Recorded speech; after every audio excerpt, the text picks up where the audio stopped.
저희 모두의 안식처요 참 소망 되시는 우리 주 하나님을 찬양합니다. 지난 한 주간도 은혜 가운데 살게 하시고 아름다운 강풍이 물들어가는 11월 첫째 주 주님께 나와 경배와 찬양을 올려드리오니 이 시간 하나님 이 예배 가운데 함께하여 주시옵고 복된 시간 되게 은혜 내려 주시옵소서. 아멘. 또한 예배를 통하여 저희에게 새 힘을 주셔서 주님 자녀로서 살아가기 부족함이 없도록 인도하여 주시옵소서. 아멘. 주여, 지난 주일 이 땅에서 너무나도 가슴 아픈 사건이 일어났습니다. 젊고 귀한 소중한 생명들이 불의의 사고로 이 땅의 생을 마감하였습니다. 너무나도 어이없고 가슴 아픈 일이었지만 주님, 이 땅에서 젊은이들을 비롯한 모든 국민들 삶 속에서 또다시 이런 불의한 사고가 일어나지 않게 하시고 우리의 영을 흐리게 하는 악한 세력들을 물리쳐 주시고 믿음의 자녀들은 물론 믿지 않는 모든 이들이 주님 살아계심을 알고 주님의 이도 속에서 살아가는 나라가 되게 하옵소서. 아멘. 이 나라 대한민국이 하나님 보살핌 속에 살아갈 수 있는 나라가 되게 인도하여 주시옵소서. 아멘. 하나님과 화목하는 복된 나라 되게 하시옵소서. 이 땅의 교회를 위하여 기도합니다. 전쟁과 각종 사고 등 혼돈의 시대에 주께서 세우신 저희 교회는 물론 모든 이 땅의 교회들이 믿음의 발석 위에서 구원의 확신을 가지고 복음을 전하는데 부족함이 없게 하옵소서. 아멘. 갈수록 사악한 세력들이 미혹하는 이 시대에 교회와 성도들에게 분별할 수 있는 지혜와 능력을 주시옵고 이 땅의 빛과 소금의 역할을 감당할 수 있는 힘과 용기를 주시옵소서. 아멘. 주님의 말씀에 순종하며 살아가는 교회, 어려운 이웃을 기도와 사랑으로 품을 수 있는 교회와 성도들을 되게 하옵소서. 아멘. 주님의 뜻을 분별할 수 있는 능력과 천사 찬양 소리가 넘쳐나고 놀라운 기적들이 행해지는 복된 교회 되게 하옵소서. 아멘. 육신의 질병과 어려움이 있는 성도들 주님 손잡아 주시사 걷고 뛸 수 있도록 은혜 내려 주시옵소서. 아멘. 모두가 오직 우리 주 하나님만 바라보고 의지하며 고통의 굴레에서 하루속히 벗어날 수 있도록 축복하여 주시옵소서. 아멘. 교회와 성도들을 사랑하는 마음으로 식탁 교제를 준비하여 봉사와 헌신하신 성도들을 기억하시사 앞날을 책임져 주실 줄 믿습니다. 아멘. 이러한 수고와 헌신으로 인하여 교회가 더욱 활기차고 살아 숨쉬는 교회들에게 축복하여 주시옵소서. 아멘. 목사님을 위하여 기도합니다. 영육과 강건하게 세워주시고 말씀의 능력을 주셔서 말씀 선포할 때 듣는 모든 성도들의 영적인 길을 열어주셔서 아멘. 하나님의 음성을 듣는 시간 되게 역사하여 주시옵소서. 아멘. 목사님 가정과 자녀들에게도 복의 복을 부어주셔서 마음과 목기를 위하여 전략할 수 있도록 모든 조건을 허락하여 주시옵소서. 아멘. 2022년도 2개월 남았습니다. 주님, 남은 시간 헛되이 살아가는 시간이 아닌 주님께서 원하시고 기뻐하시는 삶을 살아가는 성도들 되기를 원하옵고 우리 주 예수 그리스도의 이름으로 기도드렸습니다. 아멘.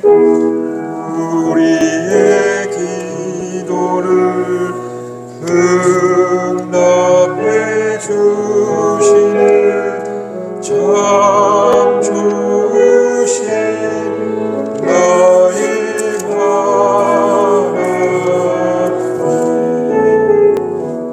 금주 주시는 하나님 말씀은 사도행전 3장 17절에서 26절 말씀 되겠습니다. 함께 읽은 사도행전 3장의 말씀은 베드로의 설교가 됩니다. 우리가 지난주에 나면서부터 안진뱅이를 이렇게 세우는데 사람들이 주목하고 놀라는 겁니다.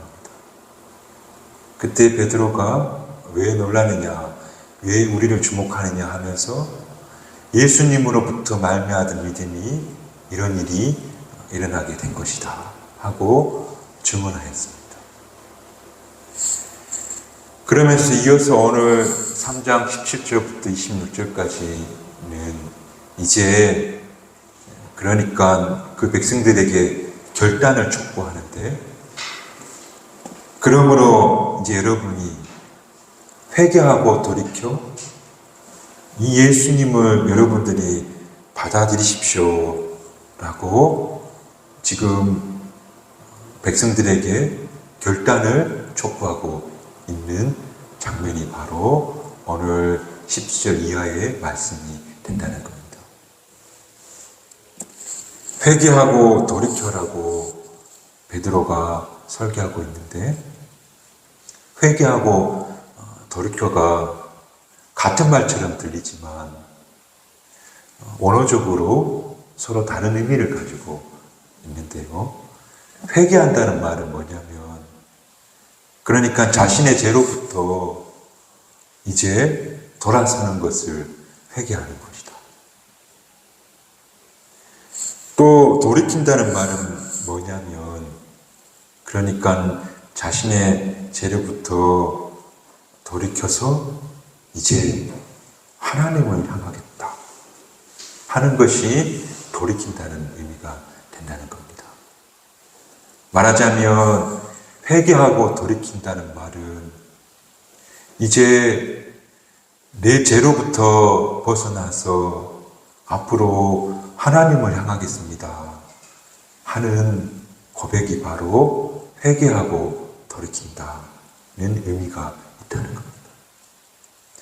그래서 베드로는 이제 그 백성들에게 이제 자신의 죄로부터 돌이켜 하나님을 향하시기 바랍니다.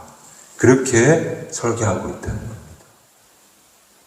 오늘 우리는 그래서 회개하고 돌이킨다는 것이 어떤 의미인지 몇 가지 함께 묵상해 보는 시간이 되었으면 좋겠습니다. 그래서 먼저 회개하고 돌이킨다는 건 이게 가장 중요하다고 저는 보는데요.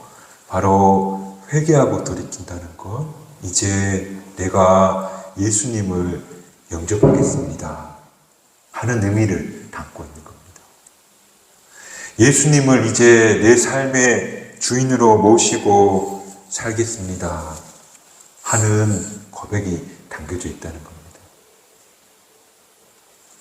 오늘 저와 여러분이 예수님을 받아들이는, 영접하는 그런 저와 여러분이 되었으면 좋겠습니다. 그렇다면 영접한다는 것이 어떤 걸까? 그러니까 성경이 말하는 인간의 가장 큰 죄는 하나님을 인정하지 않는 게 죄라고 합니다. 도덕 윤리적인 건 그 죄로부터 나온 악일 뿐이고, 근본적인 죄는 하나님을 인정하지 않는 게 죄라는 겁니다. 그래서 우리 인간이 하나님을 싫어해서 하나님과 단절되게 되는데, 그래서 그 단절을 다시 하나로 묶기 위해서는 예수님을 영접해야 된다. 우리가 하나님을 인정하지 않고 하나님과 단절됨으로 생기는 문제들, 그게 바로 죄라는 건데, 그런 속성들이 여전히 우리에게도 남아 있습니다. 하나님 말씀을 듣는 것을 그리워하십니까? 하나님 말씀을 듣고 그렇게 살아야지 하는 마음에 사모함이 있습니까? 없지 않습니까, 솔직히? 그것이 바로 우리에게 알게 모르게 있는 하나님을 인정하지 않는 마음이라는 겁니다. 말라기 4장에 보면 이런 말씀이 나오는데요. 하나님이 보내신 종이 오시면 그가 아버지의 마음을 자녀에게로, 자녀들의 마음을 그들의 아버지에게로 돌이키신다. 말하자면 자녀들의 마음을 아버지께로 돌리는 그 일을 하러 예수님께서 오셨다. 예수님의 사역이 우리 인간들의 마음을 돌이켜 하나님께로, 그 아버지에게로 가게 한다. 무슨 말인가 하면 예수님이 희생의 제물로 십자가에 달려 죽으심으로 하나님이 우리를 여전히 사랑하시는구나. 우리를 포기하시지 않으시는구나. 하나님이 그런 하나님이시구나 하는 것을 예수님이 짊어지신 십자가를 보는 순간 하나님이 우리를 사랑하시는구나 하는 것을 알게 되고, 그래서 다시 인간의 마음을 하나님께로 돌이키게 한다. 그러니까 그 예수님의 십자가를 믿는 사람, 받아들이는 사람은 어느 날 그 십자가를 보면서 독생자까지 아낌없이 주시는 그 하나님의 사랑, 그 사랑이 저기에 있구나 하는 것을 깨닫게 되고, 하나님이 나를 여전히 사랑하시는구나 하면서 하나님께로 돌아오게 된다. 옛날 이야기 중 그런 이야기가 있죠. 늙으신 어머니를 산에 갖다 버리려고 지게를 탁 짊어맨 거예요. 마음의 가책은 있었지만 풍습이고 생활이 어렵고 해서 어머니를 모시지 못하니까 길 없는 산길을 막 헤매고 저 산골짜기에 버리려고 이렇게 지게를 지고 가는 거예요. 근데 그 어머니가 나뭇가지를 툭툭툭 부시는 거예요. 그래서 아들이 왜 그러냐고, 왜 나뭇가지를 뜯냐고 역정을 내잖아요. 그때 그 어머님이 하시는 말씀이, 네가 돌아갈 때 길 잃어버리지 말라고 나뭇가지를 뜯고 있었다. 나뭇가지 보고 잘 돌아가거라. 그렇게 말하는 거예요. 그 말에 가슴이 무너지고 다시 그 어머니를 짊어매고 집으로 들어갔더라 하는 그런 이야기 다 들어봤잖아요. 그게 바로 우리 모습이죠.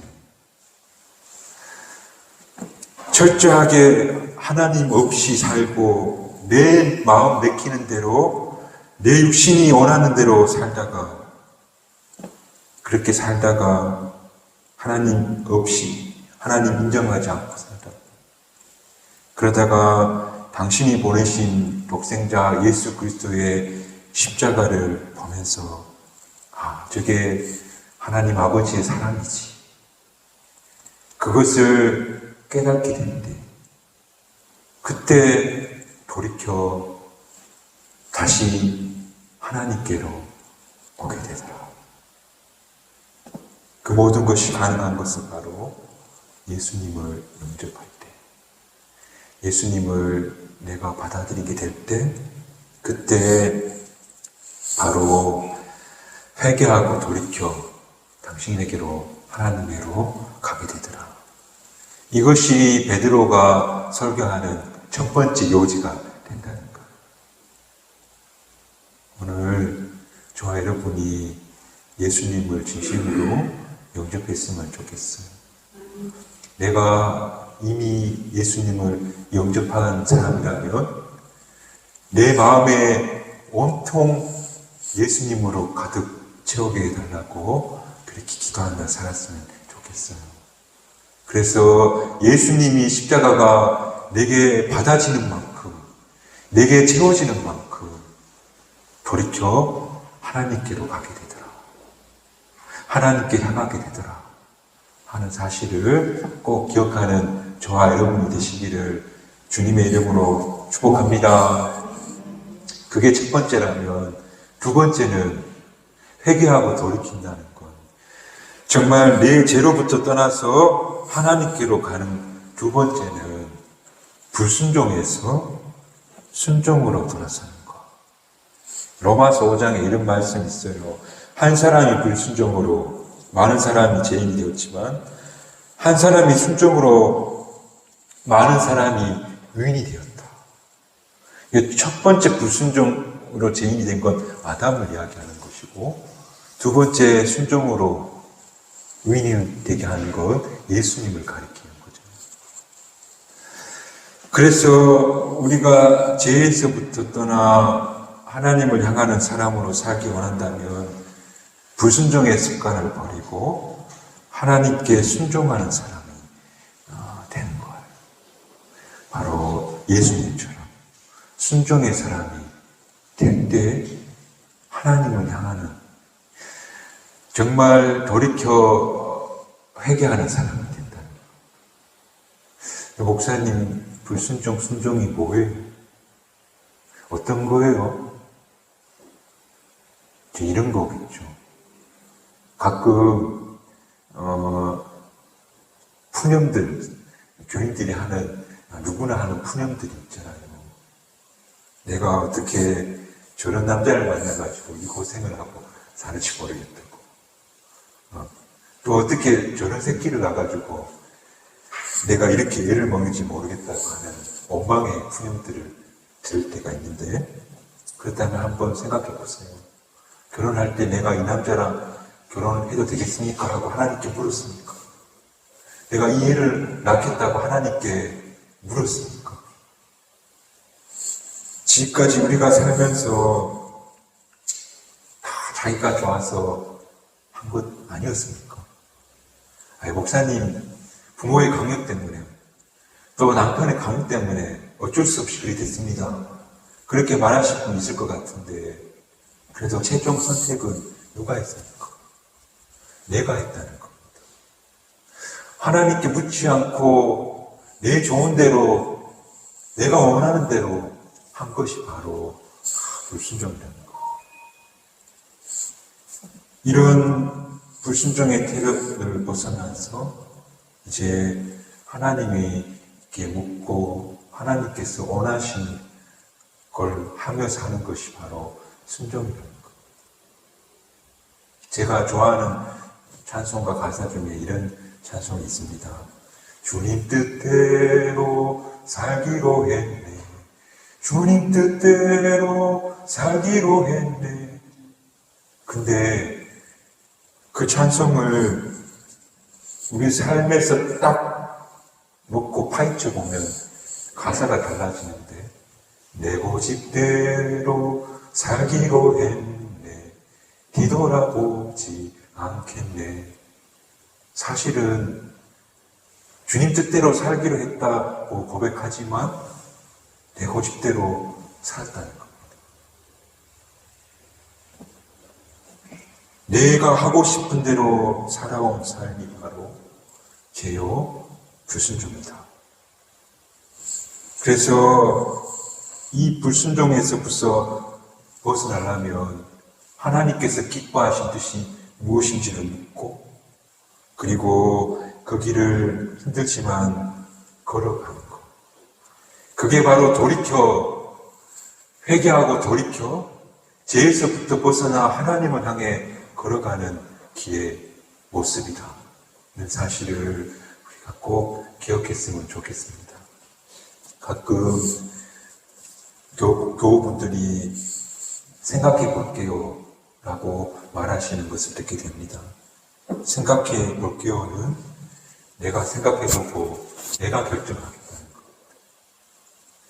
그건 순종이 아니지요. 예, 그렇게 하겠습니다 하고, 그리고 주님 정말 어려운데 제게 할 수 있는 힘을 주십시오. 그렇게 해야 된다는 겁니다. 그런데 우리 모두가 하와의 심정으로 이걸 따먹을까 말까, 할까 말까, 그런 심정으로 우리가 다 살아가고 있다는 겁니다. 그러지 말고 주님 지금까지 그랬던 것처럼 하겠습니다. 그리고 힘주십시오. 기도하면서 순종하는 저와 여러분이 다 되었으면 좋겠습니다. 그렇게 말하고 나니까 목사님 말씀 잘 들으라는 것처럼 들리는데, 목사의 개인적인 권면과 그리고 목사의 개인적인 부탁을 들으라는 것이 아닙니다. 제가 이때 말하는 순종은 하나님께서 주신 말씀을 보고, 말씀 이렇게 살라고 했네, 거기에 순종하라는 이야기고, 또 어느 날 찾아오는 성령의 감화, 성령께서 주시는 감동 따라 살라는 이야기고, 또 교회 공동체가 나에게 그렇게 원한다면, 교회 공동체가 이런 필요를 나에게 요구한다면, 예, 그렇게 하겠습니다.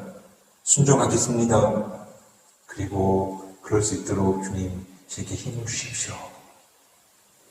그렇게 살아갈 때 회개하고 돌이켜 죄로부터 벗어나 하나님께로 향하는 복된 삶이 된다는 겁니다.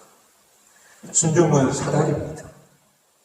그 순종의 사다리를 타고 그렇게 저 높은 곳 하나님께로 나아갈 수 있는 저와 여러분이 되시기를 주님의 이름으로 축복합니다. 그래서 마지막으로 죄로부터 벗어나 하나님께로 향한다는 것은 저는 바로 인간의 가장 큰 죄 중 하나는 자기 중심성이라고 보는데, 자기 중심성에서 벗어나 좀 이웃을 살펴보자 하는 겁니다. 우리 인간은 본능적으로 자기 만족을 추구하는 겁니다. 하와가 선악과를 따먹을 때 알다시피 그녀의 목적은 저걸 먹으면 내가 더 잘 될 거야. 저걸 먹으면 눈이 맑아지고 내가 더 고상하고 높은 수준의 사람이 될 거야 하는 자기 만족을 추구한 끝에 타락하게 되었다는 겁니다. 그러나 성경은 지극히 작은 점 한 사람에게 한 것이고 내게 한 것이다. 이웃을 향해 손을 벌리고 자기라는 우문에서 벗어날 때에 비로소 하나님을 향하는 사람이 되더라. 기적 중 진짜 기적은 사람이 저는 자기를 제쳐놓고 남을 돌보러 가는 것이 정말 기적이다. 우리 강 집사님이 기도했던 것처럼 지난 주간 정말 슬픈 일이 우리 사회에 있었죠. 근데 한 경찰관이 다른 경찰관들은 자기 일에 몰두했지만 한 경찰관이 사람을 살리려고 안간힘을 다하고 한 사람 더 살리지 못해서 안타깝다고 우는 장면을 보았는데, 자기가 입장에 놓고 보자면 그럴 이유가 없죠. 그런데 내가 아니라 다른 사람을 돌보려고 하는 그 마음, 그 노력, 그 행동이 바로 회개하고 돌이켜 하나님께로 향하는 그런 거룩한 모습입니다.